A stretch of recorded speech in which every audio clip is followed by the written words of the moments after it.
School here in Highlands Ranch. There have been police cars and ambulances screaming through here. With me are a number of students from the Highlands Ranch STEM School. What is your name and what can you tell us about what happened? My name's Adam. I'm a senior at STEM School Highlands Ranch. Our experience was mostly that we were standing outside the parking lot right next to the high school when we saw an officer walk in with a patrol rifle and a vest right after they set the school into a lockdown, which we could hear over the loudspeaker. And so it was kind of shocking. We heard that there was a lockdown, but we thought it was a drill until we saw the officer with the patrol rifle, and then tens of other police cars just coming our way, and then the paramedic eventually, Do any of you know what happened? I've heard that there was a shooter and there's one victim, two victims. I'm not sure. The only thing that my friends who were in the classrooms were hearing was from the news sources they were finding on the internet, so we weren't really hearing anything clear. This has got to be very frightening for you. Yeah, it's not the thing you expect the last 3 days of your high school that have happened. Did you hear any gunfire at all? And what happened once you were told to take cover? Well, we weren't told to take cover necessarily because we were in the car, but we didn't hear any gunshots. But when the sheriff came up to us in the car, he checked our trunk. He said, "Can you open the trunk?"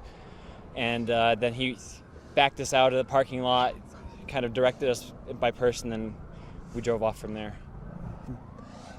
How about others? Have you heard from friends that were closer to the activity? I've heard mostly just from friends who were in lockdown. They said that they didn't hear anything, but they were all very shaken up and very scared because it's a small school, so a lot of us know everyone, so we just don't know what's happening. Had there been any threats or any concerns as we end the school year here? Not any threats that particularly stood out. I mean, a lot of the students, at least in the culture of the school, because it's a very small school, we tend to make a lot of, crass jokes, and there's a kind of gallows humor associated with being in a school that has relatively rigorous academic standards. But the students we didn't really expect something like this, and we didn't hear any sort of threats. And obviously, there's a lot of things wandering around our minds, like who could have done this, why did it happen? But we have no idea. This was completely out of the blue. What's the How did security like you? in the school?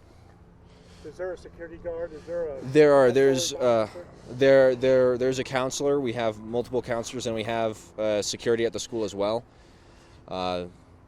We don't have a resource officer, but we do employ security. Yes. Where did you head out to, and where are you going now? We first just went the only way that we could, which was up the street behind the school, and we went into Chick-fil-A where they were really nice and they locked the doors, weren't going to let anyone in. And now I think we're going to go to Northridge because that's where the pickup is, so I can see my friends. Have you been in touch with your families? Yes, I've called my dad and my brother, my mom. Actually kind of concerned right now because we're hosting a foreign exchange French student, and I'm not quite sure how to get in contact with him, but he was in the building when it happened. Well, unfortunately, he's going to have some story to tell his family back in France. Thank you all very much, and I'm glad you're okay, and I hope we don't hear any worse news than we've heard already, which is bad enough. Thank you all.